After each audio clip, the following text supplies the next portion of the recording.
مزگەوتی سەربەن جێگایەکی گرنگ و شانازیە بۆ خەڵکی مەسیف. ئەم مزگەوتە هەر لە سەرەتای دروستبوونی تاوەکو ئێستا زۆرێک لە مامۆستای ئاینی ناوداری ناوچەکە پێشنوێژ و وتار خوێنیان تێدا ئەنجام داوە.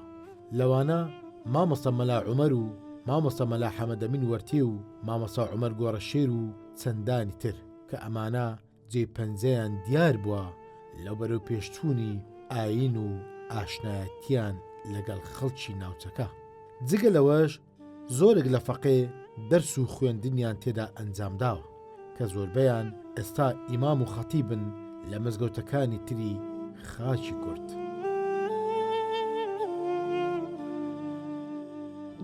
دیزاینەکەی زۆر جوان بوو، هەتە دیوارەکانی لە هەندێک جیان مەتر و نیوەک بەرین بوو. وەختی خۆی چکە ئەو شیش و ئەوەی شتەی ئێستا پێشکەوتووە هەیە هەنجی نەبووە.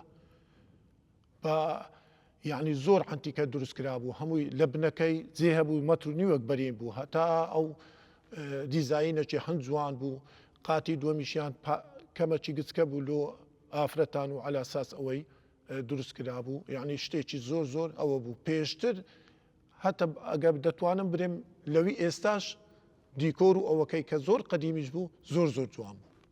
زمانی مامەستا حەمەدەمین وەرتی ئەو بەخۆی مدەڕیسێکی زۆر بەقووەت بوو، چەند ماوەکی گەلک زۆر فەقێ بەبێ ئەسا بێت ئەحتیمالە وەختەبی لۆ 100 فەقەی لێبوو.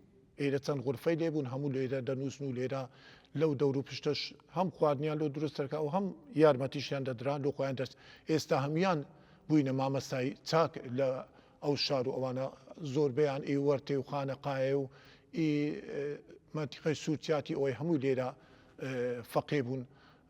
چەند غورفەکی لێبوو، نانا فەقەی گەلک زۆر بوو. بەسە بەو ئاخیرەی کە ئەوە بوو مامەستا حەمەدەمین ئەوە بوو ئیدی فەقێش نەمان.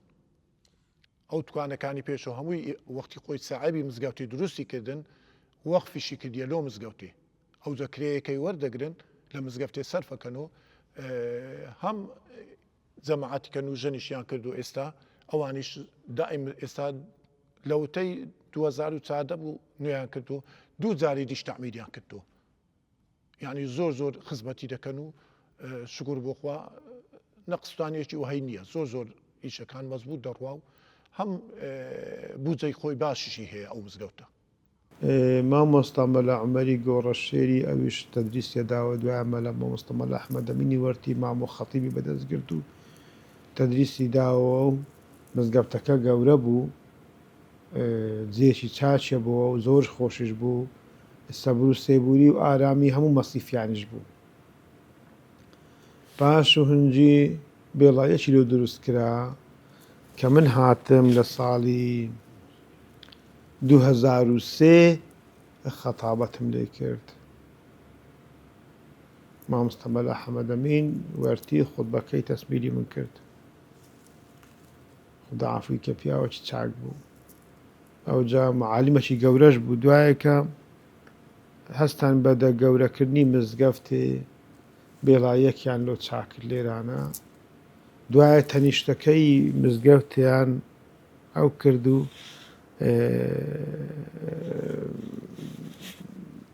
حاجی ڕەمزی قەرەنی هات ئەو تەنیشتی لۆ چاکرد بەسەی وەکرد لایەکی کەشی مزگەوتی گەورەتر کرد، هەر جێ نەبەوە 11 دەستن بە نوژەنکردنەوەی مزگەوتێ کرد.